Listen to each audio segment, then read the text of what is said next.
Hello, everybody. Rob Cootie here with the MLM Solution. Today is Friday. As you know, we have our Freelance Fridays on every Friday. Friday at 11 a.m. Eastern Standard Time. Boy, I'm tongue-tied right now. Anyway, episode number 51. Can you believe it? Episode number 51. Marie and I have done 51 of these. As you know, we talk all things network marketing, the good, the bad, yes, even the ugly. We talk about things no one else will touch. It's too controversial for them, and they don't want you to know about a lot of it. But guess what? We talk about all of it. We're not afraid of it. So that's entertaining in itself. But on Freelance Friday, the reason it's called Freelance because you have no idea what we're going to be talking about. And it's one of our most popular episodes on our YouTube channel and Facebook page. For whatever reason, people enjoy these a lot. But we're glad because it gives us a chance to let our hair down a little bit and talk about anything and everything, whether it's life, politics, network marketing, business in general, personal things, whatever. We aim to please. And sometimes we entertain ourselves as much as anybody. So with that being said, we're going to be going live here very shortly. If you will, hashtag the MLM Solution, hashtag the MLM Solution. You can use that as you travel the internet to share our podcast and our platforms and our website with our fellow network marketers so they can have access to this wonderful information as well. We want to say thank you in advance. And don't forget to visit our website. Our new and improved website has a lot of great information, a lot of free gifts, and there's not much there that you cannot find out on there. So with that being said, I'm going to hop off here, guys. I've talked enough. I will see you in a few moments.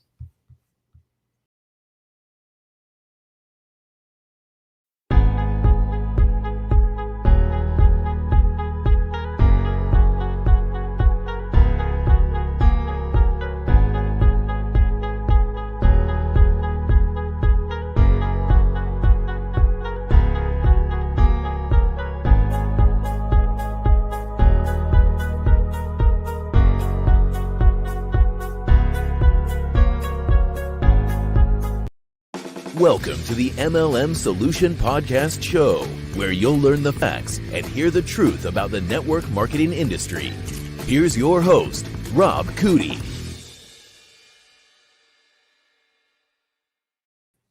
Hello, Miss Marie. Happy Friday to you. Happy Friday. Good morning, Rob. It is a happy Friday indeed. I don't care whether you're retired or working a regular job. There's just something about Fridays that are pretty fantastic. I agree with that 100%. I get excited to this day over Fridays, and I'm excited about this one as well. It means I lived another week, and that's awesome. But it means I had one less. And crazily enough, this is the last day of April. We are done with the month of April. Miss Marie, we're almost halfway through this year. That's hard to believe. With all the crap that's going on, it's hard to believe. It has flown by. Hey, I get a surprise. Look. What? I'm wearing a watch. Look at you. My hand, yeah. You need to keep track of what time it is, or you can finally wear a watch. I can finally wear one. You know me, I wear watches all the time until it happened. Yeah. Well, that indicates some improvement. That's good to see. Yeah, I won't get into that. Let's just say it's a continuing journey that brings surprise after surprise, is all I will say. But I will say, as you know, I haven't, even off camera with you, I've not brought it up. That tells you that things are going pretty good. In other words, I'm able to use the arm. I'm not using it like I should because I don't want the rod to break. And so but I don't have the pain. The swelling has gone away, and I'm able to use it for minor things, which is awesome. Right now, I'm being cautious until I can get with an expert. I did have x-rays done last week, and matter of fact, we get done with the show, I've got to log into my account, a health account, and see what the doctor has to say. And I've got numerous appointments over the next month. So we're moving along, and I'm glad that things are, but I can finally wear a watch. It's tight. I'll tell you that, but it's on. That's awesome. Yeah. So there we go. Today being Freelance Friday, as we tell you guys all the time, we will talk about anything, and we certainly do. Unfortunately, sometimes for you guys, I guess that is more information than we want to talk about ourselves. But hey, just like my arm, I mean, it's life, right? It's not network marketing centered, but it is life. And you guys get to learn a little bit about us in the process of having a little bit of fun at the expense of network marketing. So, and next week, let me just say this, tomorrow, not tomorrow's subject. I should have changed that. But anyway, it's Mondays. Just stick in Monday where it says tomorrow. It'd be Monday's subject, exercising your options in your business. Are you going full time or are you going to stay part time? That's an important decision. Basically, Miss Marie, what happens is when you come to that moment, you have taken your business at the doorstep of big time. And that can be an important decision. Some people are not ready for that, Miss Marie. Some people think they are when they start building a business, but once they get in there and they get to that point, they're like, oh crap, this is a whole lot more than I anticipated. Yeah, but that, you know what? When you get to that point where you're at the point of making that decision, it's a great place to be. It's a great place to be. It's always good to have options. I always say it is. I love having options, but my favorite option oftentimes is do nothing. There you go. Let it ride. Yes.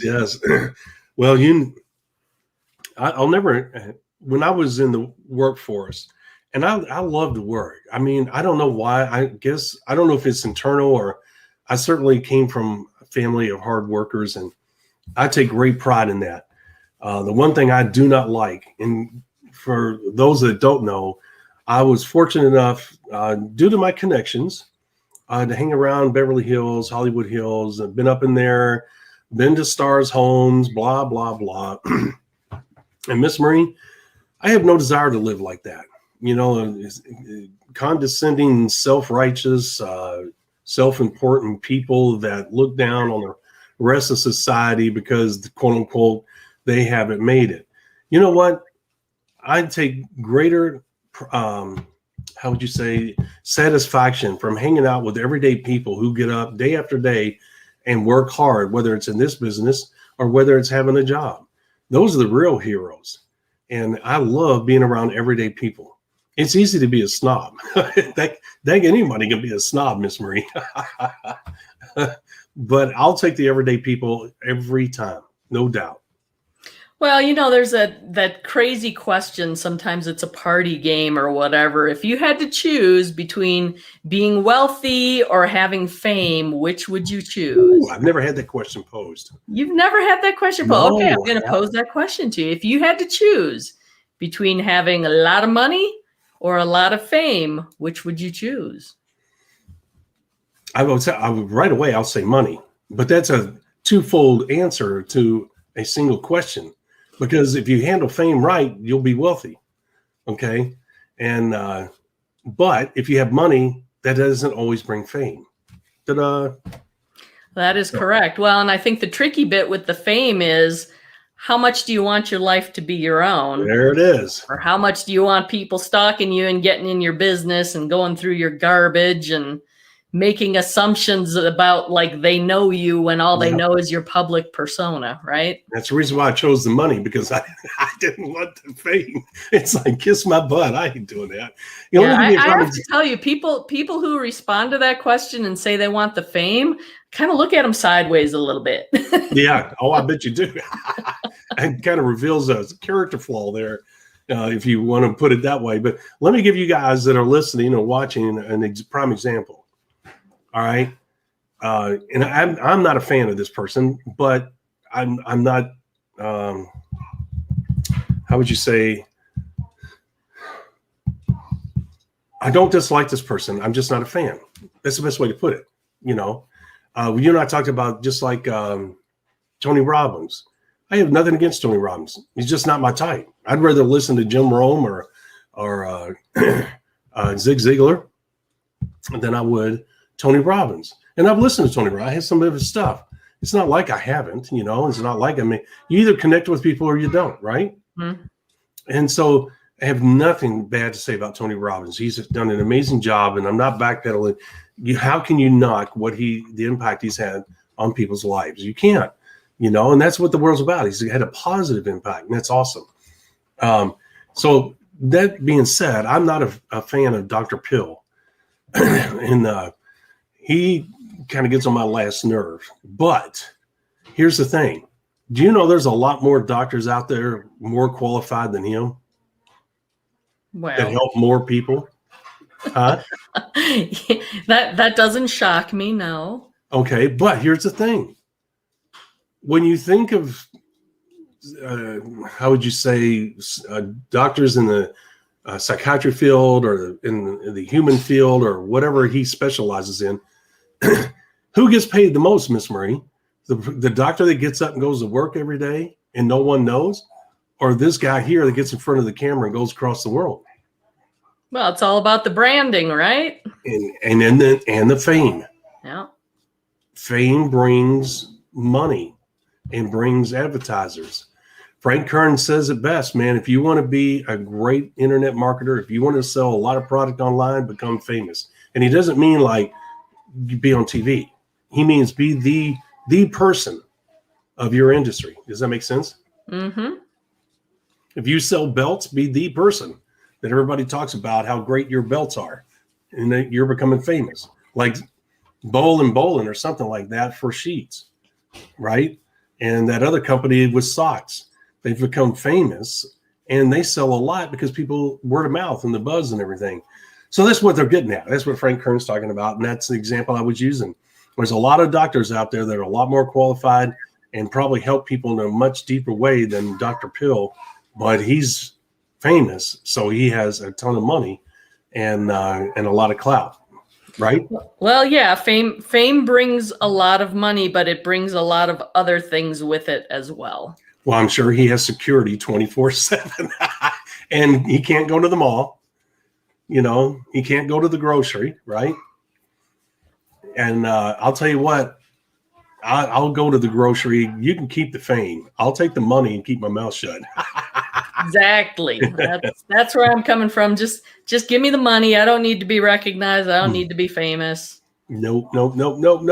I just like having money because that provides options and There can it help is. you solve all sorts of problems. So There it is. That's right. Absolutely. And that's the reason why you and I, when we talk about the network marketing business model, you know, take the money that you're making, keep your job, you know, if you have a business, and then take the money you're making, which is found money in your network marketing business, and pay off your debt. Right, Miss Marie? If you can, pay up all the way up to your cars. If you can't pay off your cars because you got really expensive ones, you know, pay off one. But the point is, you want to pay off everything that the big ticket items. You can pay those off later if you go to the big time. But at least get your student loans out of the way. At least get the credit card debt out of the way. Try and get the car debt out of the way. Build up a savings account. If you do those things, you're ahead of 85% of the people in this world. And that's what you should do. That you have that golden moment when you're building your business to be able to do that. It's found money. Don't go out buying stuff unless your car has 3 wheels instead of 4. Then you need a car, and you need to buy a car. And if you can, pay cash for it, right?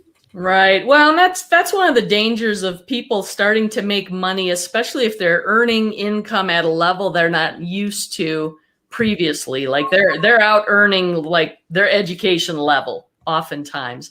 Right. Is you find people end up buying things that cost them money in the long term. They're buying liabilities, things that are going to continue costing them money. Whereas people with a wealth mindset, they are buying assets. They are buying things that are going to generate more money for them, basically That's right. putting their money to work for them. That's right. And that's why you hear the stories of people winning the lottery. And when you look at them, if they win the lottery today and you look at them 5 years down the road, more often than not, they're in a worse financial position than they were before they won the lottery. Yes. Because they go out and they spend their money on frivolous things. They'll get the wave runners and the dirt bikes and all sorts of things that ultimately cost them money because you have to maintain them. You have to put gas in them to run them. You have to insure them. You have to do all these things, or they're just spending money left and right on frivolous things that don't do anything. They're not investing their money, whether it's stocks or real estate or whatever it is, to kind of secure their future, because Right. they don't have the financial education. They don't know. They're just like, woohoo, $1 million. It's going to last forever. And Right. The sad reality is $1 million doesn't go that far anymore. Being a millionaire these days is not all that impressive. Well, and you know what? I know. Let's be honest. That's a great statement and absolutely accurate. The wife, she gets it. You know, when we talk about $1 million, that's one of the reasons why she's like, I don't want to pay $1 million for a home, because she realizes how quickly that money goes. You know, if you like setting up our retirement, okay, the final days of our life, last 30 years. I mean, let's be honest, Miss Marie, I'm at an age where if I buy the right car, it may be the last car I buy, you know, because I hold on my cars forever, you know, and considering that we're driving less and less, I have less reason to get rid of the car. Right. Mm-hmm. I mean, when we move, it'd probably be the last house that we're going to be in. So the bottom line is that, you know, she's like, you know, the days of us needing a house that size of that cost is gone. So why would you waste? You're just throwing money away. And she realizes by the time you buy the cars and you buy the house, you've gone through $500,000 or $600,000 in no time. Yeah. So why do that, right? So you're right, $1 million. It sounds like a lot, but it's really not. You know, it really isn't. By the time you set up all your expenses, I mean, think about it, Miss Marie. You'll probably spend, if you pay off all your debt, I would say a lot of people nowadays have $50,000 to $100,000 in debt, you know, with student loans and things like that. I'd say the average debt is probably up there quite high. And that takes a long time to pay off. And then you think, oh my gosh, now I got a $400,000 mortgage, which for a house in a decent neighborhood, a decent house, if you have 2, maybe 3 kids, your home could cost but based on where you live, obviously, $250,000 to $400,000, if not more. Yep. So it's hard to get away from, you know, you can obviously find a home for $180,000, but I'm not sure you probably want to buy an armored vehicle instead of a car. Well, again, it depends on where you are, because it's all about location. It is about, right? That's right. $180,000 home in California versus $180,000 home in Iowa. Big difference. Big difference. Or Mississippi. Yeah. Yeah.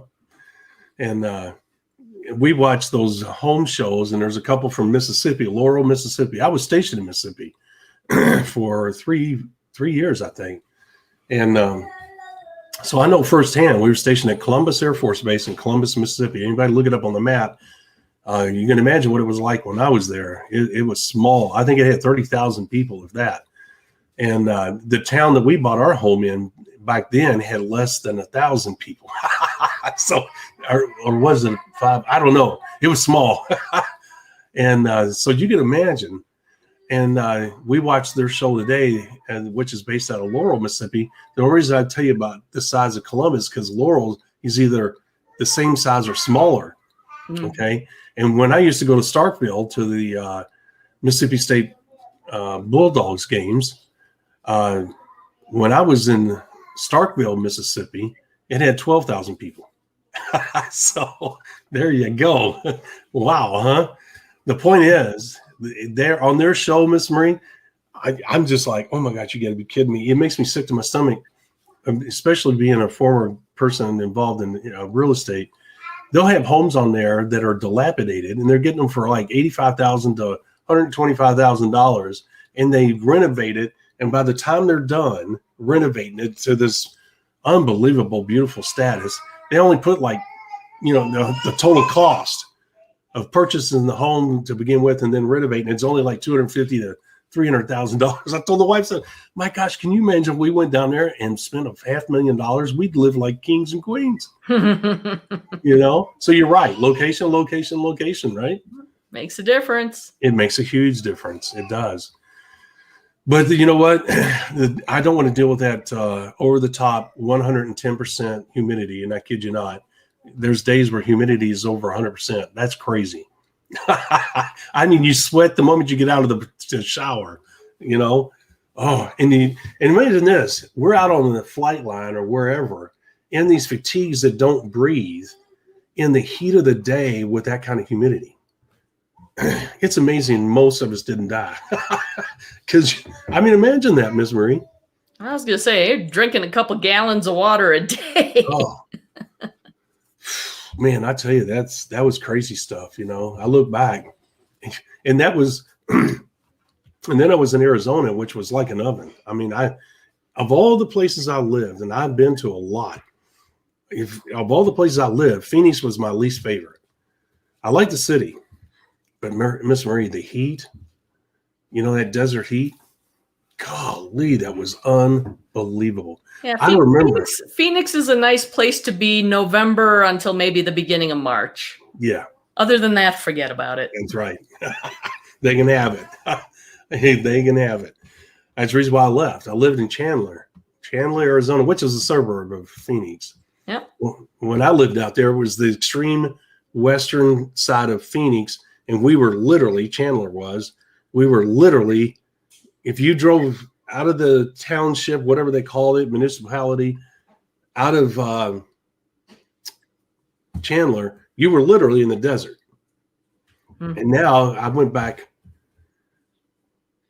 I was out there in 1982. Shows you how long ago that was. I went back out there in 99, 97, in the 90s. Oh my gosh, Miss Marie. Couldn't even find Chandler. It was swallowed up. I was gonna say it's all urban sprawl now, right? I am so glad I got out of there. Unbelievable. Williams Air Force Base was there. That's the reason why I was in Chandler. Williams Air Force Base. And you know, then I go from the humidity of Mississippi to the over the top 110 degree temperature at 10 o'clock at night, Phoenix, and that bull crap was dry heat. Oh my gosh, give me a break. That tells me more times than not the people who never lived there. Hot is hot. I'll never forget. My fiance at the time, we were driving back from somewhere, and we were out in the Mojave Desert, which is in California. Did I tell you this story? I don't know. Tell me. And so the girls were hungry. It was midnight. And we were heading back to LA, I think. And so we stopped at McDonald's, which was open, and we parked underneath of that, the world's largest thermometer. You know, that digital thermometer? Okay, yeah. You know what I'm talking about, right? Yep. Literally parked underneath of that because it was kind of a touristy type thing. The temperature, it was midnight. And we all decided to get out of the car and eat because the only thing that was open at McDonald's was the drive-through at that time of night. 123 at midnight. Now, and then we drove up off of the Mojave floor up into the mountains, which takes you to Bakersfield. You go through the mountains. You're leaving the desert floor and going up in the mountains. We get up in the mountains, it's snowing like mad. I mean, snowing like freaking crazy. The car cooled off so fast that the snow stuck to the windshield wipers and on my headlights. I had to get out and take the snow off of because the snow was so wet and so big. Now you go from 123 degrees up into the mountains where it's snowing like mad. And then about halfway through, it took us forever because I had to drive slow. The snow vehicles weren't out yet because it just, bam, hit over real quick. And then halfway to Bakersfield, torrential rain. So there you go. You had all four seasons. Or in other words, you could have been in a 3-hour time frame. And then by the time we got done, we're out at the beach later that day. So there you go. Grace goes, I'm done with this shit. She says, we need to go to the beach. So we packed up and off of the beach we went. So, and then I was in Iceland in North Dakota. So I've gone from 100 below zero to 123 degrees. That is freaking crazy, girl. That is a large temperature swing. Woo. That heat in Phoenix, the whole reason I told you that, because that heat in Phoenix ran me out of town. The humidity in Mississippi didn't. The cold in North Dakota and Iceland didn't. But boy, that heat in Phoenix, wow, that was intense. Yeah. That was intense. Hot is hot, but being hot and wet is a whole lot more miserable, I have to say. Well, I didn't like the fact that my clothes were sticking to me. That's one of my pet peeves. You know what? Oh, I hate that. Yep. So that's the reason why I wear undershirts, those tank top undershirts Mm-hmm. during the summer. So my shirts don't stick to me and I bleed through, if you will. It's like, nah, I don't like that stuff. That's the reason why I'm a sandal short t-shirt type of guy during the summer. And if I had my druthers, I'd be at the beach every day with my margaritas. I kid you not. I bought some margarita. We went to Costco and bought my margarita yesterday. You have the pre-mix Mm-hmm. Costco. Oh man, that stuff's so good. Well, Costco in 49 out of the 50 states, not in Utah. I know it. I know. You told me that. I did not know that. Sad. It's sad. It is sad. What about a Sam's Club? Nope. Wow. Can't have the only place you can get liquor is in the state-run liquor stores. Well, let me rephrase the question. Do you have a Costco there? Yes. Okay. We Just have Costco, we have Sam's Club, we have Trader Joe's, but none of them can have alcohol. Well, in all my travels, when you go overseas in the military, it's totally different. They have tackle football there. They have base teams. You know that? And they take that stuff serious. Now, I don't know if they still do. They did when we were there. And man, you talk about some serious, intense games. Wow. Anyway, you travel all across Europe on the football team. That's what your job was. Did you not? Huh. So on top of that, if you were that good, and same thing with baseball, same thing with softball, same thing with tiddlywinks. It was a way to keep morale up, because a lot of guys are away from their families, blah, blah, blah, right? And also overseas, believe it or not, on base, you had gambling, one-armed bandits, poker, all that. Did you know that? Did not know that. You had casinos, yeah. And you had schools. Did you know that? There's teachers that travel all across the world, and they get all these bennies teaching students. Did you know that? Knew about the schools. Okay. Yep. All right. So with all that being said, the other thing that's overseas that you don't have over on stateside is strippers. Did you know that? Is On base. what? Yeah. Yeah. Yeah. You had strippers at the clubs, male and female strippers. Did you know that? Okay. Nope. Didn't know that.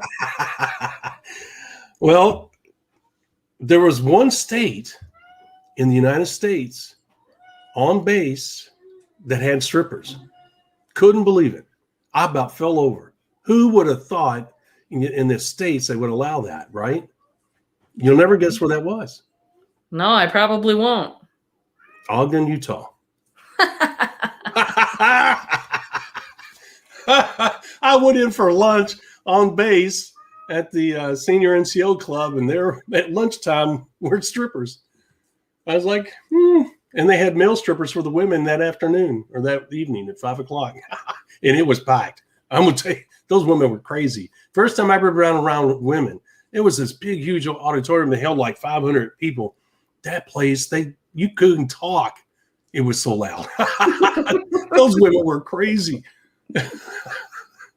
Some of those strippers came out of there because I was on. They were side by side. The women were over here and we were over here. There was only like 3 or 4 guys over there were the female strippers, and on the other side was like 500 women. I'm guessing, but it was almost full. One of those strippers came out of there, and man, his eyes were that big. I had to laugh. I almost peed my pants. I laughed so hard. Man. So right there, straight-laced Utah. Yeah, not so much. I bet it's not there today. I don't know. Well, things have changed in the military. They wouldn't allow that now. You got to realize, that was the 70s and the 80s. So just thought I'd give you a little insight. Yeah, today that would be politically incorrect. I would say that would be absolutely true. The travels of a military person, I'll tell you. The things you get. Yeah. Oh my gosh. I don't want to get into it. There's so many stories, as you can imagine. It's a unique experience. It is. I'll be honest with you, without getting into politics or anything like that, or you should do this, you should do that. I think everybody should do 2 years. It would be such an eye-opening experience in so many fronts. I'm so grateful that I did that. As you can imagine, the things that I was exposed to, the people, the cultures, the dangers and the good times. There's no way you're the same person coming out as when you went in, obviously. I think that one of the biggest things that make you realize is the dangers of the world to the United States, across the world. People just have no clue the underlying things that are going on and the dangers. That's the reason why the most recent political fiascos upset me so much, because I knew, from my past experience, what was taking place and who was, doing what. And that's aggravating.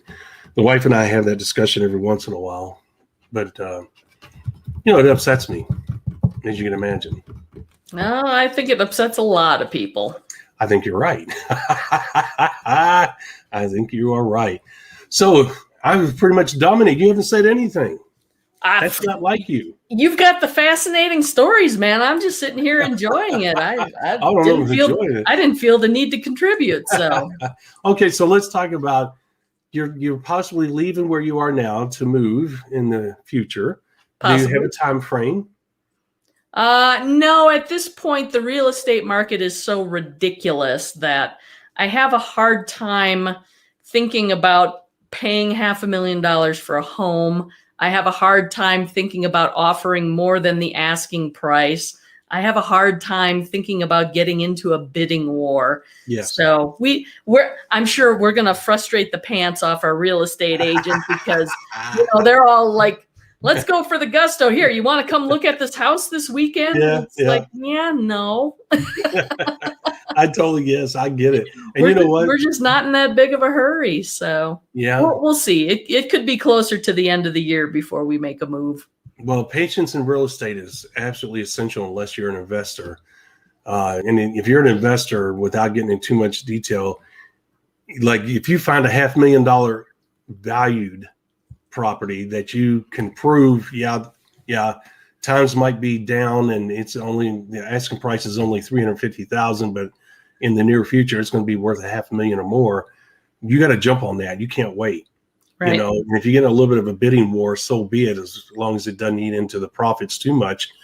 But the key is patience, because there's always a deal. There's always an underlying deal that no one else takes the time, because they're so focused over here on the shiny thing that they miss the deals. And there's deals no matter what the economy is and no matter what the buying atmosphere is. And you always lose in a bidding war. Always.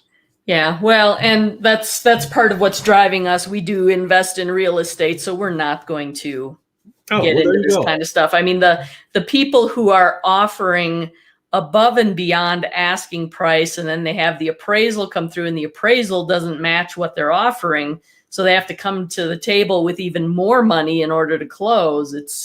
That's crazy. It is ridiculous. No, I'm not doing it. I'm just throwing money away.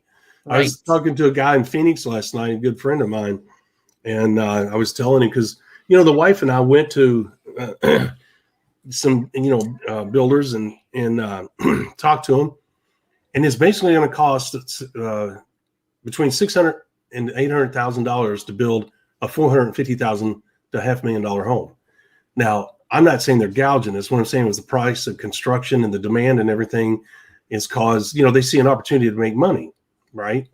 Well, the supply chain's messed up. So there's a big gap between supply and demand right now, driving up prices. That's right. And I'm glad we met with the builders, because it clarified the picture. And the wife and I talked when we got done talking, and we said, you know what? And she agreed 100%. She was right there with me. So it was good that we were on the same page. She said, I don't want to pay $800,000 for a $500,000 home, meaning we could buy a $500,000 home that's essentially the same thing as what they are going to build for $800,000. So, and I'm just throwing money away, and I was talking to him last night. He said, man, you're absolutely right. He said, it's a good thing you guys are on that. But there's people out there, for whatever reason, that are stupid enough, and I hate using that term because it's kind of harsh, but that's what it is. It's stupidity. You got more money than you do sense. Why would you do that? Why would you throw $300,000 of your hard-earned money away? You're just giving it to the bank.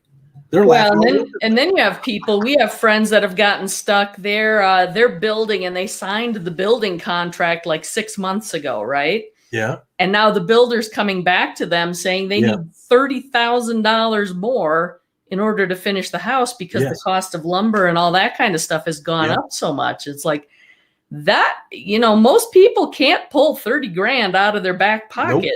Nope. And you know what?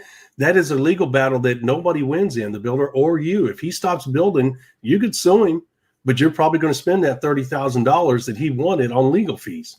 Yeah. We have someone across the street from us, which I won't get into, that has lost a ton of money in a similar situation. And he did take him to court, and he did absolutely nothing. He accomplished absolutely nothing other than spending money and dragging it out. Yeah. So, yeah, you're right. It's a tough situation. Now's the time to buy an existing home, but not get in a bidding war. That's for sure. Now's the time to sell a home. But the problem is you have to have somewhere to go live, right? That's right. There it is. Yes. Well, you know what? It sounds like it's a great time for people. Guys, just walk carefully. Tread lightly because you could lose your butt in an environment like this. Yeah. Right? That is true. That's right. True. Yeah. Patience is key here. All right, Miss Marie. I think it's already 36 minutes old. Oh. And I'm sorry I dominated this whole episode here. No, don't apologize. Totally fine. I'm looking forward to rolling into the weekend. So hope you have a great weekend. We'll see you Monday morning. We're talking about exercising your options. So that's going to be an exciting one. I'm looking forward to it. We're on a roll. We completed 2 weeks of great content. Absolutely content people need to know about. And guys, go back and watch starting with phase 1 of the business building process. Put that into the search bar of our YouTube or Facebook page, and you will see that episode come up. And from that point on till today, you will find some great content. So with that being said, Miss Marie, Monday's the subject. I did correct it. Exercising your options in your business. Are you going to go full time? That's a tough question. We're going to address that and more on Monday at 11 a.m. Eastern Standard Time. With that being said, Miss Marie, I'm going to hop off of here. You have a great day. Be safe, and we'll see you on Monday. Thank you for listening to the MLM Solution Podcast. For more info, visit our website, themlmsolution.net. Please follow us on the following platforms: Facebook, YouTube, etc. And share this podcast with our fellow network marketers around the world by hitting the share button on our various platforms.